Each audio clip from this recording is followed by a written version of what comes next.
नमस्कार, मैं डॉक्टर रोशनी वर्मा। जैसा कि हम अष्टांग योग के 8 अंगों के बारे में बात कर रहे हैं और इससे पहले हम यम, नियम और आसन को अच्छे से समझ चुके हैं, तो अब बारी आती है प्राणायाम की। और जैसा कि मैंने शुरुआत में भी कहा था कि ये जो अष्टांग योग हैं ये एक सीढ़ी के समान है। तो जैसे कि पहली सीढ़ी, उसके बाद दूसरी सीढ़ी, फिर तीसरी सीढ़ी होती है, तो इसी तरह से इनकी प्रैक्टिस भी ऐसे ही की जाती है क्रम से। डायरेक्ट किसी आगे वाले जो अंग है उस पर नहीं जाना चाहिए अगर पूरे लाभ प्राप्त करने हैं तो सबसे पहले यम की प्रैक्टिस करें, फिर नियम की, फिर आसन की, फिर प्राणायाम की। क्योंकि प्राणायाम से पहले आसन आता है और आसन की प्रैक्टिस अगर आपने अच्छे से कर ली है तो प्राणायाम को आप और भी बेहतर तरीके से कर पाएंगे और उसके पूरे लाभ ले पाएंगे। तो जैसा कि प्राणायाम शब्द में 2 शब्द आते हैं, प्राण और आयाम। ये 2 शब्दों से मिलकर प्राणायाम बना है। तो जो प्राण है या लाइफ है, तो जो प्राण है वो कहते हैं श्वास प्रश्वास की क्रिया को, सांस अंदर लेना और सांस को बाहर छोड़ना, ये होती है श्वास प्रश्वास की क्रिया। तो ये हमारे जीवित होने का परिचायक है और इसे प्राण या लाइफ कहते हैं। तो इसी से इसका महत्व समझ में आता है। और आयाम का मतलब होता है कंट्रोल या नियंत्रण। तो जो ये श्वास प्रश्वास की क्रिया है इसका नियंत्रण करना ही प्राणायाम है, या लाइफ का नियंत्रण भी आप इसे समझ सकते हैं। तो जैसा कि शब्द में ही है कि ये बहुत इम्पोर्टेंट है, तो आज हम इसके बारे में डिस्कस करेंगे। तो इसमें आपको क्या फ़ायदे होंगे कि आप प्राणायाम करें? तो देखिए, प्राणायाम का ये फ़ायदा होता है कि अगर आपको कोई भी रोग है तो प्राणायाम में ये शक्ति होती है कि वो सभी प्रकार के रोगों से मुक्ति दिला सकता है। और इसके साथ ही अगर आप हेल्दी हैं तो हेल्दी बने रह सकते हैं। अगर कंसंट्रेशन नहीं है आप में तो आपके लिए प्राणायाम बहुत बेहतर है। और अगर ऐसा होता है कि कई बार ऐसा होता है कि आप कोई काम करना चाहते हैं लेकिन आपके मन में तरह तरह के विचार आते हैं, आप किसी भी एक चीज़ को अच्छे से नहीं कर पा रहे हैं, तो इस चीज़ के लिए, जो अपने मन को कंट्रोल करने के लिए भी जो प्राणायाम है वो आपके लिए बहुत अच्छे से साबित हो सकता है, आपकी हेल्प कर सकता है। तो अब बात करते हैं कि किस जगह पर करना चाहिए, कैसा वातावरण होना चाहिए उसके लिए। तो जहाँ पर क्लीन एयर हो, पॉल्यूशन नहीं हो, खुली जगह हो, शुद्ध हवा आती हो, ऐसी जगह होना चाहिए। शोर कम से कम होना चाहिए, पॉल्यूशन ना हो और ऐसा कोई शोरगुल ना हो। तो ऐसी जगह आपके घर की छत हो सकती है, बालकनी हो सकती है, या पार्क में आप कर सकते हैं। खुले हवादार स्थान पर करेंगे तो और अच्छा होगा। साथ में, इसके साथ में खाने के लिए आपको क्या ध्यान रखना है, तो जो भोजन होना चाहिए वो एकदम सात्विक भोजन होना चाहिए, हल्का भोजन होना चाहिए। और इसके साथ में ही ये ध्यान रखना है कि अगर आप शुरुआत में प्रैक्टिस कर रहे हैं तो बेहतर होगा कि गाय का दूध और गाय का घी, अगर आप ये यूज़ कर सकते हैं तो बहुत अच्छा होगा आपके लिए। और इसके अलावा आप कब कर सकते हैं, तो प्राणायाम का ऐसा कुछ वो नहीं है कि आपको सुबह में ही करना है या शाम में ही करना है। तो प्राणायाम को आप सुबह भी कर सकते हैं, शाम में कर सकते हैं, दोपहर में कर सकते हैं, रात्रि में कर सकते हैं, कभी भी कर सकते हैं। और बेहतर ये होगा कि जैसे अगर आप आसन कर रहे हैं तो आसन अधिकतर सुबह या शाम के टाइम में करना ही बेहतर होता है। तो आसन की प्रैक्टिस करने के बाद आप प्राणायाम की प्रैक्टिस करें तो और ज़्यादा बेहतर तरीके से आप प्राणायाम को कर पाएंगे। अब यहाँ बात हम करते हैं कि इसमें क्या इम्पॉर्टेंट चीज़ें होती हैं या कैसे करते हैं। तो इसमें मुख्य रूप से 3 चीज़ें होती हैं, पूरक, कुंभक और रेचक। इन 3 टर्म्स को आपको समझना है। पूरक, सांस जब हम अंदर लेते हैं इसे पूरक कहते हैं। अब जो सांस हम छोड़ते हैं इसे रेचक कहते हैं। तो ये पूरक और रेचक तो हो गए। अब है कुंभक। कुंभक क्या होता है कि जब हमने सांस ली और सांस को रोक लिया तो जो टाइम इसमें रहता है उसे कुंभक कहते हैं, तो या जो प्रोसेस है इसे कुंभक कहते हैं। तो ये ध्यान रखें, सांस को अंदर लेना पूरक है, सांस को अंदर रोके रहना कुंभक है, और सांस को बाहर छोड़ देना रेचक है। ये 3 टर्म्स हैं जो अभी बार बार यूज़ होंगी, तो इसको आप अच्छे से समझ लीजिए। अब कितने टाइप से हो सकता है ये कुंभक, तो देखिए इसमें आप ज़्यादा जो उनके नाम है उस पर ध्यान ना देते हुए ये देखें कि क्या प्रोसेस है। देखिए पहली कंडीशन क्या हो सकती है कि हमने सांस ली, अब इसके बाद में हमने क्या किया, सांस को रोक लिया, तो एक कंडीशन ये बनी है ना, तो इसको आभ्यंतर या सहित कुंभक कहते हैं, ठीक है।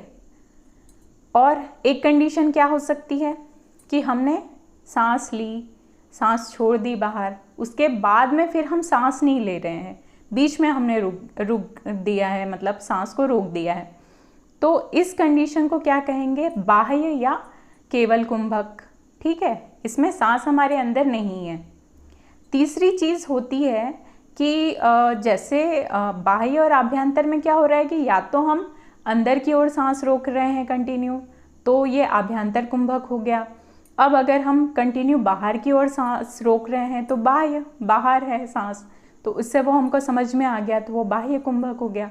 अब जो तीसरी चीज़ है उस कंडीशन में क्या होता है कि जैसे कि हमने सांस ली, अब सांस रोक ली, ठीक है, जब तक रोक सकते हैं रोक ली, उसके बाद सांस को छोड़ दिया, उसके बाद नॉर्मल ब्रीदिंग करने लगे, नॉर्मल जैसे सांस लेते हैं वैसे ली, उसके बाद हमको लगता है कि अब फिर से सांस रोक सकते हैं, तो मान लीजिए उस कंडीशन में ऐसा है कि सांस बाहर है और अब लग रहा है कि हाँ अभी सांस रोक सकते हैं, तो तब रोक ली। मतलब इसमें ये होता है कि ये ध्यान नहीं रखा जाता कि हम बाह्य कुंभक कर रहे हैं या आभ्यंतर कुंभक कर रहे हैं, मतलब सांस को हम अंदर लेकर रोक रहे हैं या सांस को छोड़ने के बाद रोक रहे हैं।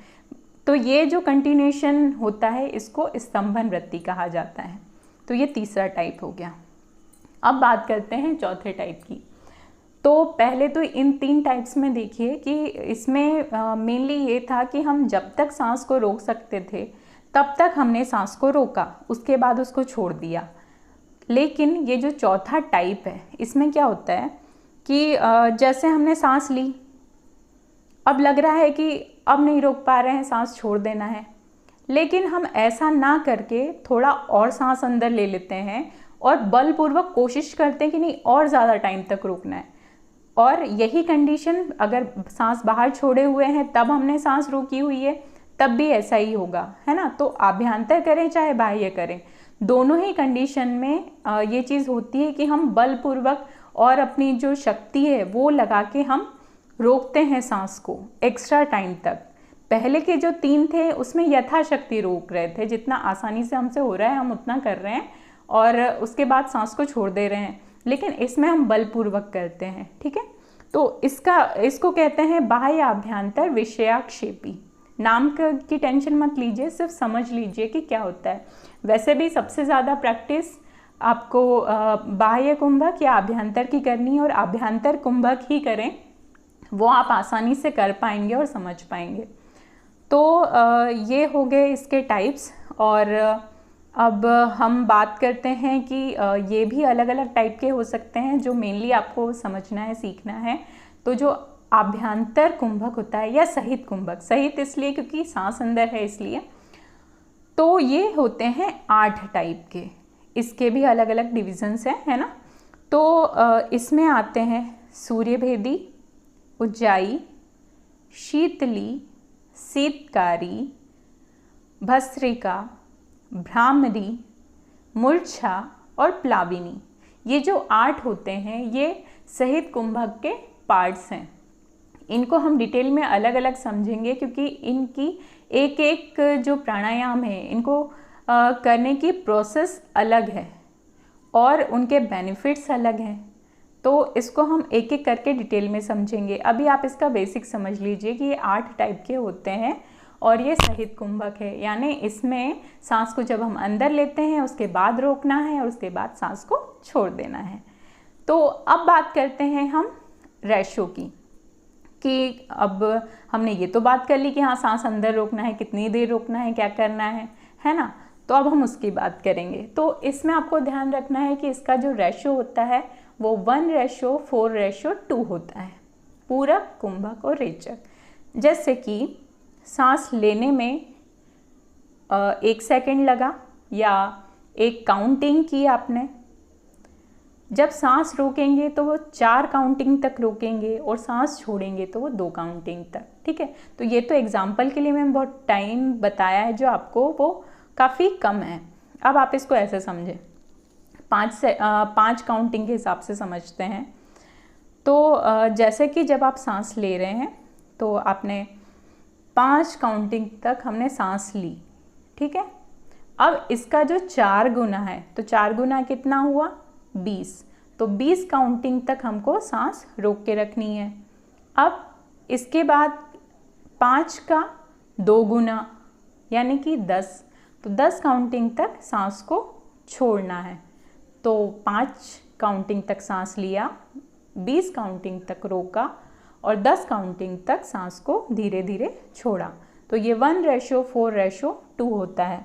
तो इसका जो बेस्ट जो प्राणायाम होता है, जैसे कहेंगे हम, तो 20 काउंटिंग तक होता है कि आप अगर 20 काउंटिंग तक सांस ले रहे हैं, उसके 4 गुने के हिसाब से आप 80 काउंटिंग हो गई तक आपने सांस को रोका और 40 काउंटिंग तक आपने सांस को छोड़ा। तो इस टाइप से ये एकदम लास्ट लेवल पे कि आप बहुत ही अच्छे से कर पा रहे हैं, उत्तम प्राणायाम कर पा रहे हैं, तब ये होता है। बाकी बिगिनर्स के लिए इतना ठीक है, आप 5 काउंटिंग से स्टार्ट कर सकते हैं, 2 काउंटिंग से स्टार्ट कर सकते हैं एटलीस्ट। तो इसको धीरे धीरे करके प्रैक्टिस में लाना है, ऐसा नहीं है कि आप एकदम से 20 काउंटिंग पर चले जाएं।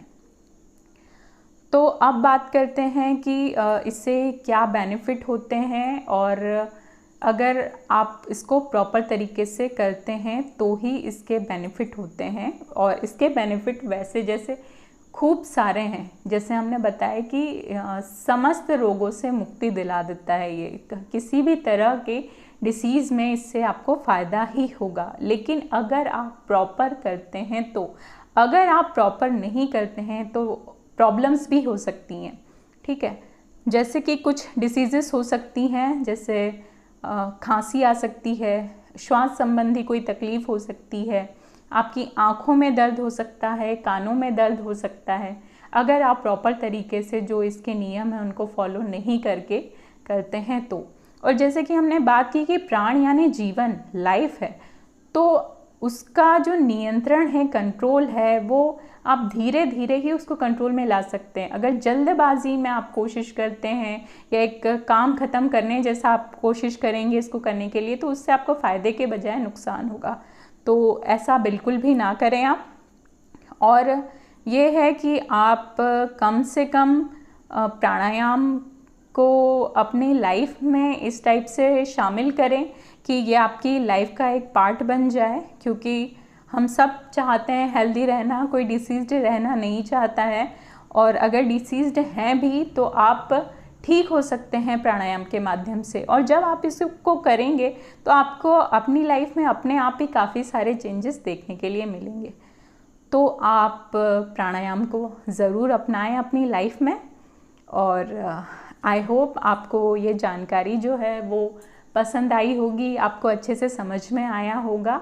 अगर आपको ये वीडियो अच्छा लगा तो वीडियो को लाइक और चैनल को सब्सक्राइब करना ना भूलें। Thank you.